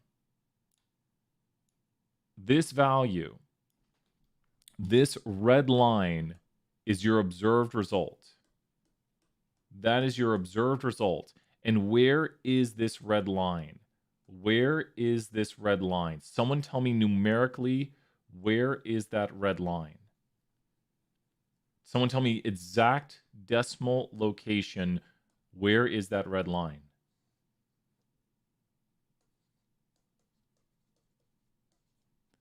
That red line is exactly where, and you know what, I can probably make it even closer. I think this should help out right here to see this, hopefully. It's exactly where. Like, I want to know decimal accurate where that red line is. That red line is our observed discrepancy, and so where exactly is it decimal accurate? Where is it? It's not at 0.5. We're decimal place accurate. 0.639 exactly. No, great job right there. It is this value right here. This is your observed discrepancy, and that's where that red line is at. And then the p-value is the percent of observations that are as extreme or more extreme than our results. So the p-value, do you see how I have the p-value right here is the shaded area, and then the discrepancy right here is that red line. Does this help people maybe hopefully make better sense of what this is showing you? The red line is the observed result where the discrepancy is at, and then we put that, and then we shade the area to the right, which is the p-value. I'm hoping that putting that right there with those arrows hopefully connects which ones are which and what that graphic represents. So I try to bring context to the data and be like, that's what we're observing. So I hope that helps, because I realize I've seen this graphic 1,000 times, probably literally, and I understand it like that. But I want you to start to understand that the red line is where the observed discrepancy is at, and the p-value is the area shaded beyond it, which tells us the probability of our results. So results more extreme happen by random chance variation given the null is true. Really good practice, everybody. You got this. You set to hear it. You got to practice it. Only one person got it right. Was that one person on the leaderboard? Yes, they were. Snowy Stork. Ooh, let's find out. Some questions right here. Easier questions. Let's do it. Easier questions. Which of the following is a univariate display of data? Back to easier questions. Which of the following is a univariate display of data?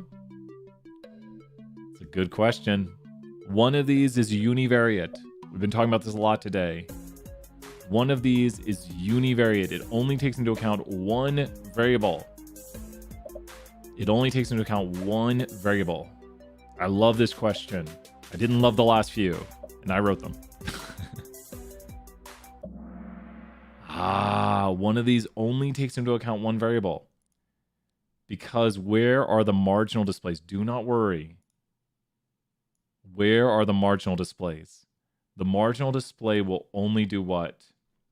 The marginal display will only look at one variable. Does this make sense? When you look at a marginal display, it's only looking at one variable. Conditional looks down one condition of one variable at the distribution of another. So when you do a conditional display, you would say given someone is female, which takes into account one of the variables. But when you look at the marginal display, you would just say, what is the distribution of handedness? So a marginal display is only going to look at the one variable. It just shows you what's in the margins, which is just one variable. So this is, we've shown too much graph right there. But when we look at this right here, the marginal display of gender is right here. And the marginal display is only going to look at one variable. Does that make sense to everybody that the marginal display is only one variable being looked at? The marginal display of gender right there. It is a univariate display. Great job right there. This is a tight leaderboard. It's really anyone's game. We're going to throw some more points at the end. This is awesome. I love this. It's been a really tough Kahoot with a lot of tough questions. 2 more to go. It's anybody's game. Which of the words following used given when talking about a distribution? If you've been following along, this one, you got this. I just said it a moment ago. When do we say given with using which ones of these? I wasn't blowing the right answer. Don't worry. Which of these uses given to talk about the distribution? Which of these uses given to talk about the distribution? You got this. I bet you we're going to have 8 out of 11 at least. Let's see. 8 out of 11? Maybe we'll get 10 out of 10? It'd make my day if we had 10 out of 10.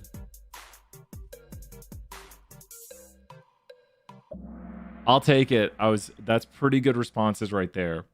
So people should feel more confident on that one, especially following along right here. When we do a conditional display, don't worry if you missed it, it's practice. When we do a conditional display, we'd say what? What is Brian? What would this be? This conditional display right here, which I often use given for, would say what?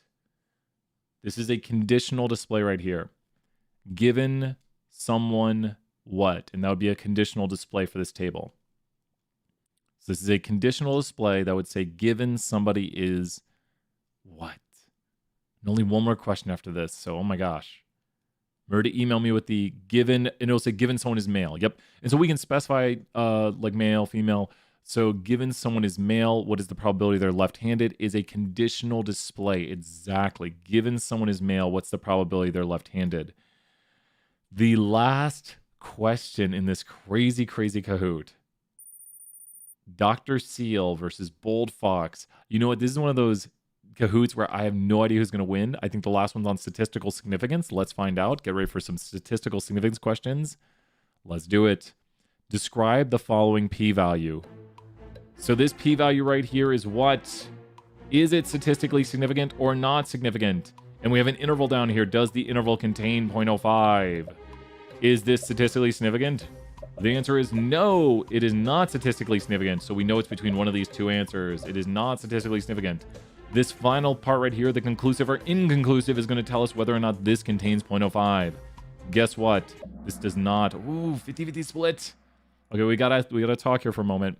When is a p-value statistically significant? So look at the p-value right here. When is the p-value statistically significant? This is something we should know, like that for 201 and 320. When is the p-value statistically significant? Have this in your notes and just ingrain it into your head. When the p-value is low, reject the null. When the p-value is high, just let it fly. Below 0.05. You just have to put this in your head like instantaneously.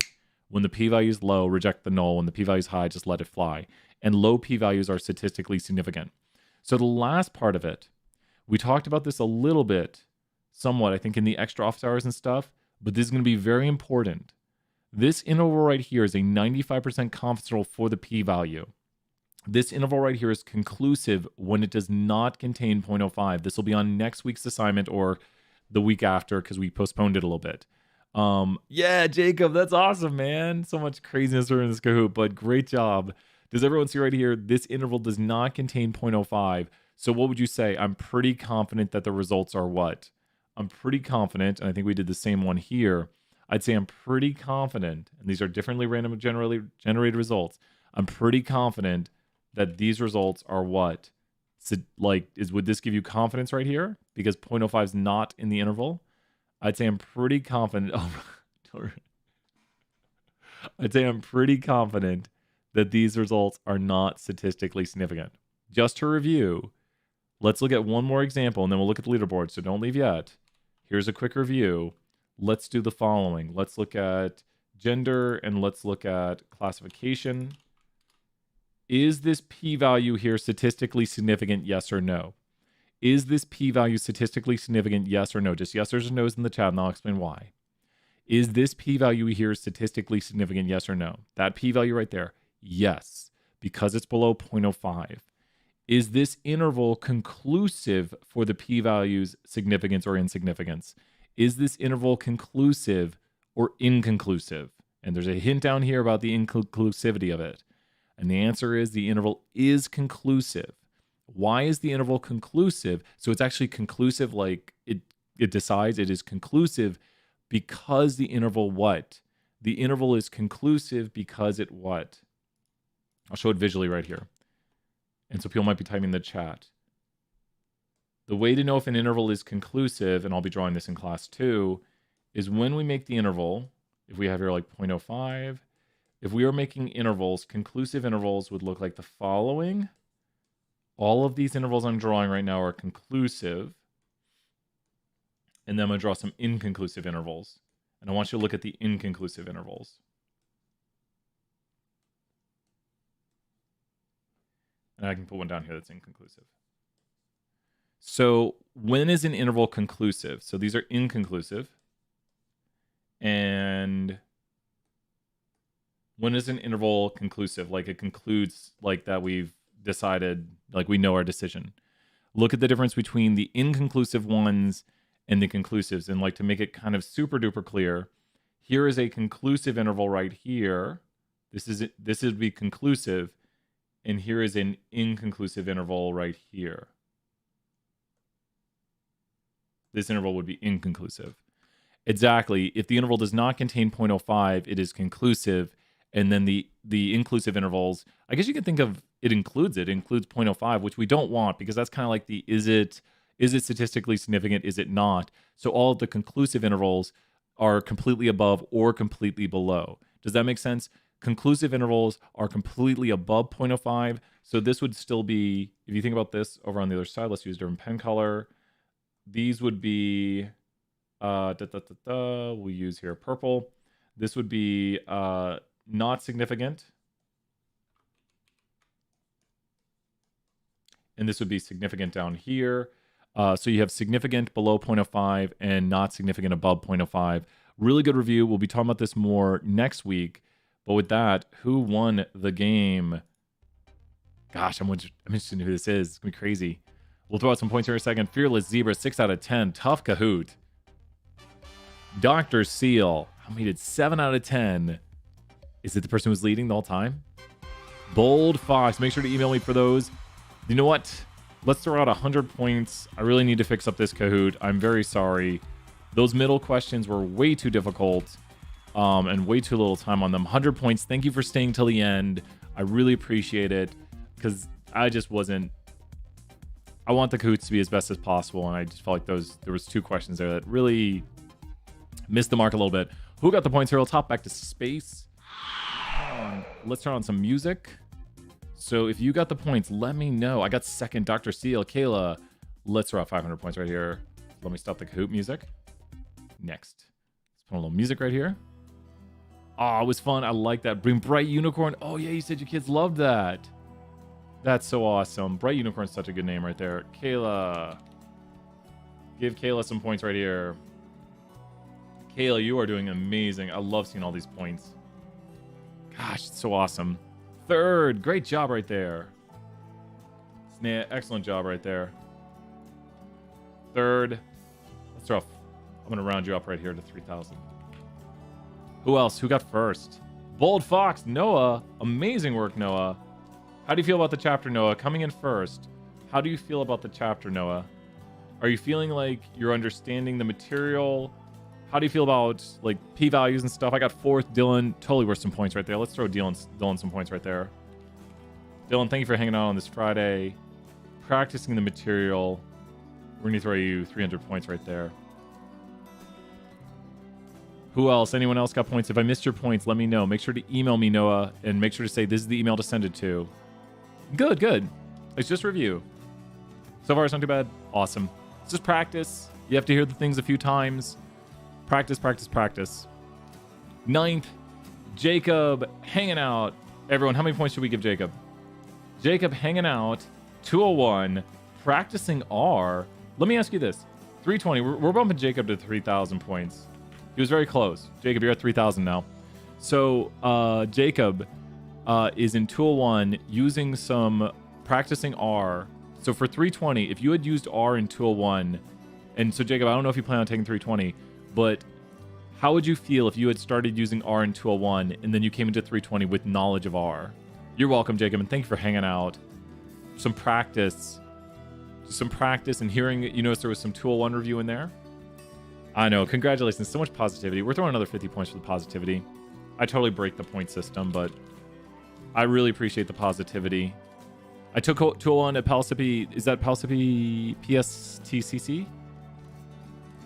So it was all by hand. Yeah, that's the thing. We don't do a lot by hand because we so many mute bots going out. Is that Palisippi State Community College? But they're so bad at it. And so I've heard they use R StatCrunch. Thank you so much, Andrew. Yes, class of 20. I knew I recognized you right there, Andrew. So good to see you. We got music and everything now. Got just chill music. I'm gonna work on some streaming stuff this week. And thank you so much, Andrew, for the positivity. How's everything going, Andrew? If you want to tell people what you're doing, or if any, like, give advice, Andrew's here to maybe just say, hey, give some advice. We appreciate the positivity. I'm in Texas right now, Andrew. I was like, I remember that name. Your name, one of my former roommates his last name is Merchant, and so we called him Merch. So when I see March, I think like merch. I also did stats by hand at another school. Yeah, we do a lot of fantastic. Tell us more if you want. We got Mubot here. Mubot, let's say hey to Mubot. Let's go over to the Mubot scene. I think everything's correct on Mubot scene. Hey, here's Mubot. Here's our class mascot. I'm in Texas with my fiance. She's a veterinarian taking care of all the animals. Got all the craziness going on this semester. So much going on. We've even got boss battles. We gotta come back right here though now. Hopefully this lightning flash is too slow. I have to wait for the whole effect to clear. It cycles through a few things, so it like turns on off outputs. So when I click this, I don't use it nearly enough, and I have to change the voice effect over to this, but it's still running, so I can't do it too quick. Stay here. This is exactly where you need to be. Learn how to code. Oh, Andrew, giving some awesome advice. I'm working in at EdTech startup, actually. I wanted to see how you're teaching in quarantine. Yeah, we're doing a lot of fun things right now. So impressed. Oh, thank you so much. I've been improving our whole streaming setup. We got here Mubot and Evil Mubot. If you do this right here, check us out. When people want to know the David and Elena applet, they can just type !David. You might have saw some people checking their points. So Mubot's going to talk to us right here, and he's going to tell us about the David and Elaine applet. And the Mubot also tells us our points, and this is really nice. I got this commissioned artwork. I really like it. Like, it looks so chill. So I'm currently at Brian tier. There are tiers beyond Brian tier, but as people watch, a recruiter at Clorox wants me to learn as many data analyst programs as I can before next fall. So I'm going to do it, Jacob. So yeah, Jacob's a 201 student, Andrew, as he was saying, and Dylan's checking out his points right there. He's at legendary tier, already got extra credit of 1.75. So one thing I've changed, Andrew, is I no longer say like individuals get extra credit.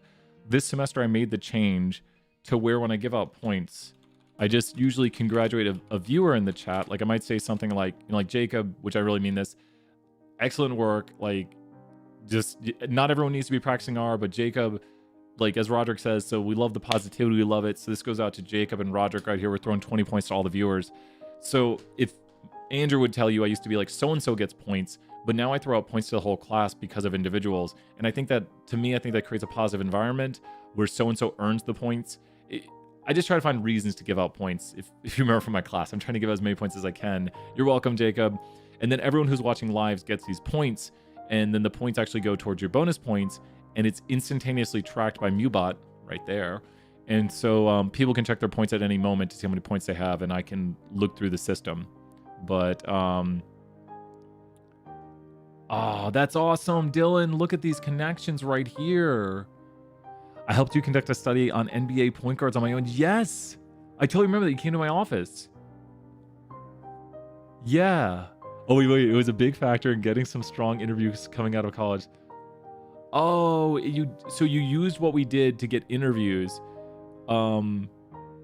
but the interviews didn't work out, but it helped you get interviews.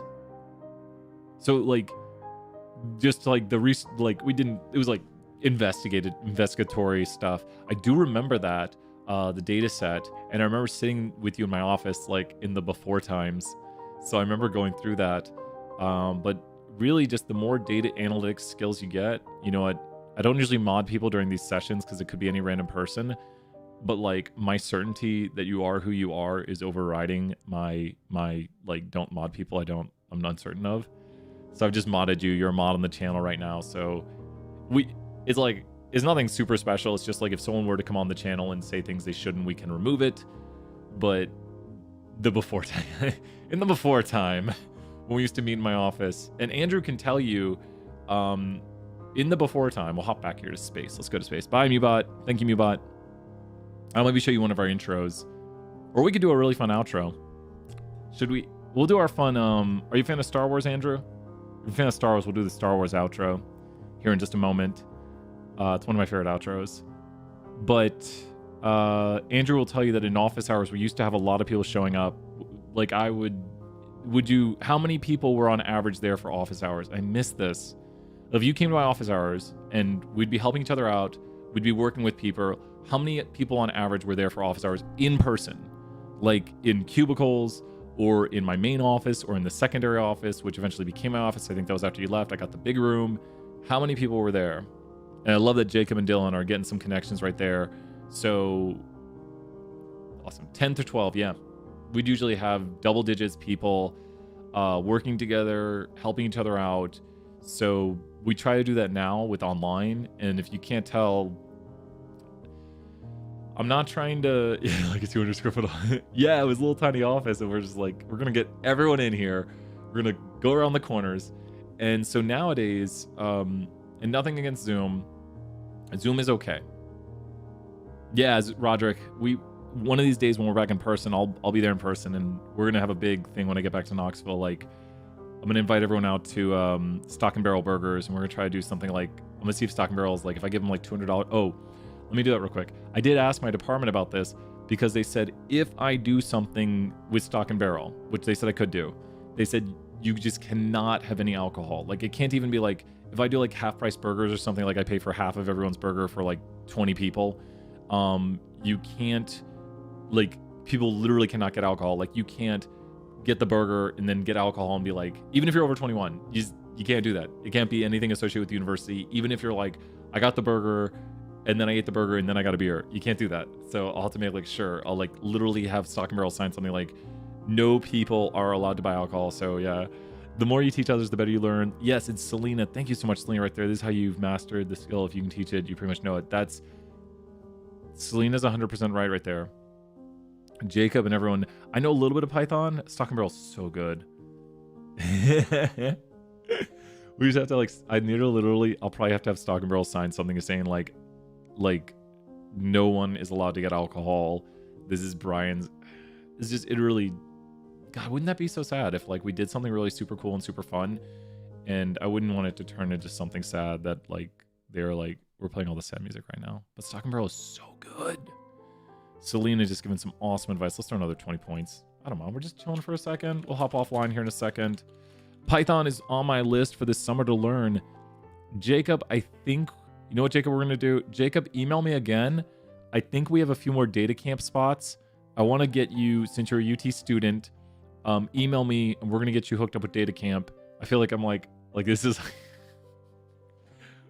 I feel like I'm some YouTuber now being like, they're like, hey, so we're going to hook you up with this data camp. No, but it's totally legit. This makes it sound less legit, right? But data camp is something that like Roderick and other people are using to practice. You get 6 months access as a UT student. They just want to make sure students are using it. So that way I only send it out to like students, but it has Python on there and you can practice Python. And so you should have it all the way till the 8th month, August. So it'll put you through the summer. So this will be really good to help you get a lot of coding experience, and it has videos explaining stuff. So it's even better than what I'm doing. But you really, you know, like you said, you went through the videos I sent you. And I don't mean this bad. Sometimes like I've got so many dreams and so many ambitions that I'm like, I want to do this, I want to do this, I want to do this, I want to do this. But I sent you those videos and you're like, I went through the videos, Brian, what next? And I'm like, oh, wow, that's awesome. Like, keep up the great work. Like, I just want to keep, the more you want to learn and engage things, the more I just want to put out things for you to do. So I think that'd be a good step because that's going to give you, that opens up a world of possibilities. So let's open up that world of possibilities. And yeah, you're just going to get better and better at what you do. So I'm really proud of everyone. Like, man, it's just awesome. And so good to see you, Andrew, right here. Any last questions? We're going to play one more song, then we're going to put on the Star Wars ending. Let's put on chill. We're just put on some chill music. Make a list and pick a yearly goal. That's why, yeah, that's really the way to do it. You have to stay focused on stuff. And I usually stay focused by having my different, oh, that's the openings. Closings. Yeah, we do have Stat Wars on. Good. So we're going to play the Stat Wars closing here at the end of the song. Also, find something you're passionate about and study it.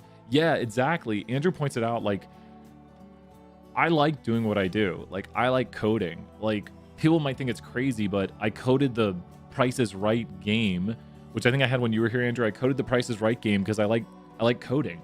So it uses a lot of ifs, it uses a lot of whiles, and I've coded other things just because I like it. I like doing it. And it's fun to like create. To me, it's almost like Legos, but for adults.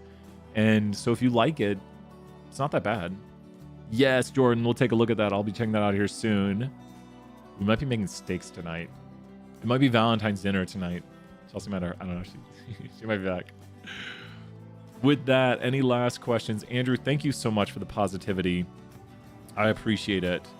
Andrew, if you want to check out your points, Ainsley's checking out the points right there. Stat Nation Legend. My husband thinks I'm crazy because I get excited about visiting a port. It's just so cool. Oh, like ports like at sea stuff? Is that that's what a port is, right?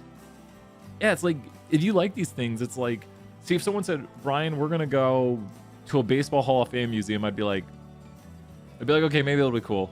You're welcome, Selena. But some people would be so excited about going to a Baseball Hall of Fame museum. They'd be like, no way, it's so cool. And I'd be like, I'll make the most of it. Everyone has different things that they enjoy. You're welcome, Ansley, so much. So the goal, as Andrew's pointing out, find that thing that you're passionate about. And when you find that thing that you're passionate about, it's just fun. So find that.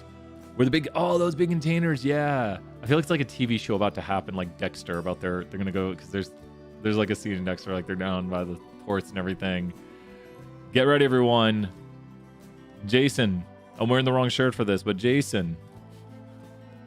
Wait, do I have the right ending up?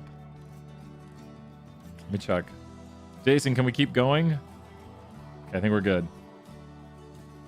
Let's see if I have the right ending up. Jason, we just need to film for another 4 or 5 hours. We've almost got these new intros ready. We're almost there. This has been going for like 20 hours. This ends now.